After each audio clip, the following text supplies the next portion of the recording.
E pessoas descem e falam assim, agora tá bom, o carro tá bom. Isso é corroborado por duas testemunhas, dois vizinhos de casas diferentes, que escutam vozes masculinas no horário propício ao crime, e uma, inclusive, escutou essa frase, agora o carro tá bom. Ali, na casa dele, onde foi feita a perícia, aos fundos, é uma cerca. É uma cerca. Tá? Não é muro, é uma cerca de arame que qualquer pessoa passa. E o mais interessante é que nos fundos é uma propriedade que pertence à família do Michael, que é um local de criação de porcos, um abatedouro. Certo. E fica a 50 metros da casa dele, 50 a 60 metros. Vamos lembrar também que a Vitória, ela teve um ferimento na mandíbula. Ferimento sério, grave, que inclusive retira dela uma dentição, dois dentes, e faz uma fissura na mandíbula. A pessoa, ao ter uma fissura, ela não vai conseguir falar, porque a dor vai ser insuportável, muito menos gritar. Eu acho que fica muito claro isso. Então, as pessoas, segundo a informação, ela teria ido para esse ponto. Em determinado momento, ela é subjugada. A forma com que ela é subjugada se torna aparente porque ela tem um hematoma na panturrilha. Que pode ter sido, segundo o Júlio Cury, provavelmente foi uma pancada vindo por trás para que ela caísse ou de joelhos ou ao chão. E assim eles tentaram de todas as formas humilhá-la e cometer o crime, e a negativa dela, só que uma pessoa segurando, um outro homem segurando e o Michael. Uma pessoa, agora eu não posso dizer se o Michael ou essa terceira pessoa, desfere o primeiro golpe, um golpe de descendente, né? Ele vem de cima para baixo, que pega na região da clavicular, e esta ferramenta utilizada para esse ferimento, ela tem um tamanho considerável, uma lâmina por volta de 20 a 25 centímetros, que ao entrar no corpo da Vitória, causou ali a ruptura da artéria aorta descendente. A artéria aorta descendente, ela tem a capacidade de passar ali por ter um volume calibroso, até 10 litros de sangue por minuto. Então, o coração bombeando, 10 litros. Sairia muito sangue? Muito. Mas, pensando que o ferimento foi de cima para baixo, foi provavelmente um ferimento rápido, feito de forma rápida, a quantidade de sangue perdido por ela pode ter ficado interna e muito pouco se saiu. Tanto que no exame de necropsia se fala em alto volume interno de sangue. Após esse ferimento, ela deve ter ficado, no máximo, 20 segundos acordada. Não mais que 30 segundos. Depois disso, ela recebe ainda mais 2 ferimentos, um perto da orelha, o outro na parte do tórax, que depois conversando com algumas pessoas, esse ferimento do tórax, ele tem um nome muito peculiar, que é utilizado ali, inclusive, para fazer o abate de animais, abate de suínos. Ele tem um nome específico, tá? É o chamado, porque eu vou falar aqui.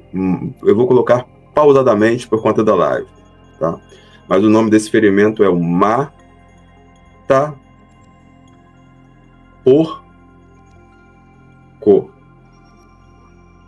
Esse é o nome desse ferimento do tórax. E ali, por conta de toda a situação, ela pode ter ficado neste local ali, um dia, jogada ao mato, ou ter sido transportada no dia seguinte. Por isso que você não tem muito sangue no carro do Michael. Sim. O transporte dela foi feito com ela já sem vida. O transporte dela já foi feito sem vida. Então, por isso que você não tem uma volumetria grande de sangue ali no porta-malas, no redor. Mas você tem ali vários pontos de material genético da Vitória que foram encontrados.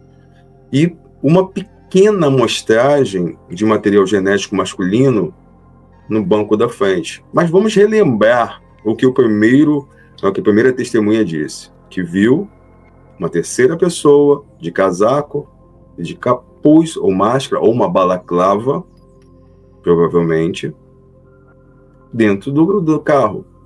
Se você tem alguém com capuz, calça jeans, máscara, balaclava, a quantidade de material genético despendida por esta pessoa vai ser mínima. Vai ser mínima. Mas ele conseguiu deixar ainda uma impressão. Essa pessoa deixou uma impressão ali. E aí você tem... E onde ele estaria no carro? Em qual banco? Tem esse detalhe? No banco traseiro. No banco traseiro, junto da Vitória. Por quê? Porque foi encontrado material genético da Vitória na parte anterior do banco do passageiro.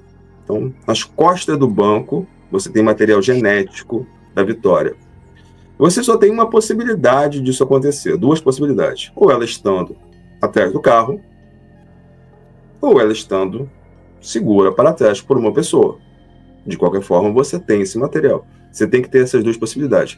Michael dirigindo, ele não teria condições de subjugar a Vitória nessa posição. Ele está dirigindo, como é que ele vai subjugar com uma faca? Ela pularia do carro, ela abriria a porta, faria tudo.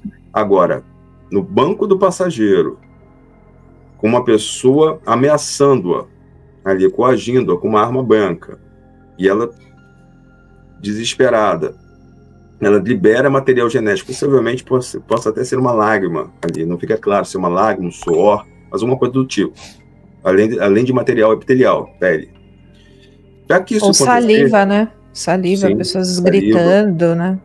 Sim. Saliva eu não acredito que seja saliva, porque a gente vai lembrar que ela tem um ferimento na boca. Tá. Então, eu não acredito que seja saliva, aí também sairia um material sanguíneo misturado ali. Então, mas pode ser saliva, pode ser qualquer material desse tipo. E ela só conseguiria essa amostragem naquele local se ela tivesse com uma pessoa estranha ao Michael subjugando-a, com uma arma branca encostada nela. Se você gritar, se você fizer alguma coisa, vou colocar aqui, se você ficar quieto, você vai ser liberado, alguma coisa do tipo. E eles vão. Aí o que acontece? No dia seguinte, começa-se a procura por Vitória. Só que eles não contaram que a repercussão do caso Vitória fosse ser tão rápida como foi. Ela sumiu à 00:30, às 10 horas da manhã eu já estava falando com a família. 2 horas da tarde já estava todo mundo sabendo. Sim, verdade. Meu irmão mora naquela região, eles falaram que ficaram sabendo muito antes de vir para a TV. No dia seguinte já estava todo mundo se mobilizando, tentando encontrar onde estava a Vitória. Exato. E depois que eu solto aquela matéria, que eu peço ajuda do Dr. Roberto, que vai para a Record, a mídia, ela cresce o caso e assusta quem está envolvido.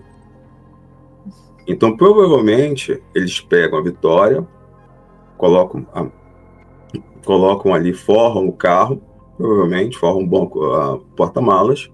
Michael leva essa pessoa junto com ele, mais as ferramentas, vai em direção àquele local, deixa essa pessoa incumbida de fazer a cova. Só que essa pessoa deve ter provavelmente se assustou, porque estava uma procura muito grande de pessoas em todas as regiões. Essa pessoa provavelmente se assustou, foi embora e deixou ali as ferramentas e a Vitória ali no local da forma que foi encontrada. A posição que ela foi encontrada, ela indica, até o Dr. Júlio concordou, que ela foi manuseada por 2 pessoas. A posição que ela se encontra ela foi manuseada por 2 pessoas. Caso uma pessoa tivesse arrastado-a pelas mãos, as pernas dela estariam esticadas. Por quê? Porque a força do atrito faria com que suas pernas se esticassem. Com certeza. Agora, ela está com os braços para cima, numa posição como se fosse arrastada, e suas pernas estão arqueadas, num ângulo de 100, 110 graus, mais ou menos. Elas estão arqueadas na posição de 100, 110 graus, com os joelhos voltados para o céu. Então, ela está nessa posição. E seu rosto tampado. Ela está nua, mas o seu rosto está tampado. O que mostra ali que eles não queriam ficar olhando para ela. Estavam talvez com um sentimento de culpa, alguma coisa do tipo, eu não posso dizer. Mas, por algum motivo, eles tamparam o rosto dela. E assim, então isso colocaria um terceiro criminoso, né, aqui na cena do crime. Porque se a gente acha que o Michael ficou, de repente, no carro esperando essa pessoa e ele não participou da ocultação porque ele não sabia como ela estava, e 2 pessoas teriam levado a Vitória até o local onde seu corpo foi descartado, então colocaria um terceiro criminoso aqui. Ou Michael levou junto dessa pessoa até o local, incumbiu essa pessoa de fazer a cova, ele, por qualquer motivo, por trabalhar, ter que trabalhar no dia seguinte, deixou essa pessoa sozinha, foi embora, e essa pessoa se assustou por estar sozinho ali com a Vitória, sem vida, e também não fez nada, deixou as ferramentas lá e foi embora. Pode ser, verdade, tem essa possibilidade. Tem essas 2 possibilidades, de 2 pessoas a mais ou somente o Michael. Mas sozinho, com toda certeza, não foi. A polícia continua agora o que o delegado falou no primeiro momento, que o Michael agiu sozinho em todos os pontos, e que só existe a possibilidade de um terceiro elemento somente na ocultação, isso difere das próprias provas que foram colhidas pela investigação. Como é que você vai descredibilizar 3 pessoas? Não é uma, são 3 pessoas com uma narrativa complementar a cada versão. Cada narrativa complementa a outra, em tempo, espaço e informação. Não há possibilidade de você simplesmente descredibilizar essas pessoas, a não ser que o delegado esteja sendo muito, muito comedido, muito prudente e queira passar o mínimo de informação para que as pessoas envolvidas não fiquem alarmadas e ele consiga trabalhar tranquilamente. Mas com a coletiva de imprensa que ele deu com o Ministério Público, quem está envolvido já está alarmado, porque sabe que está sendo procurado. Já pensou em ganhar muito dinheiro na internet aqui no YouTube sem precisar aparecer? Com esse canal que você está vendo esse vídeo agora, eu fiz mais de 160 mil reais, sem que eu precise trabalhar 8 horas por dia, e muito menos trabalhar todos os dias. Então, se você, assim como eu no passado, está cansado de ganhar um salário mínimo, essa pode ser a oportunidade da sua vida para mudar isso. Você não precisa ser nenhuma pessoa especial para ter esses resultados, ou até melhores. Basta seguir um passo a passo, e esse passo a passo eu irei revelar em uma aula 100% gratuita para você, para que você consiga viver do YouTube também. Então, clique no primeiro link da descrição e veja o vídeo antes que ele fique privado.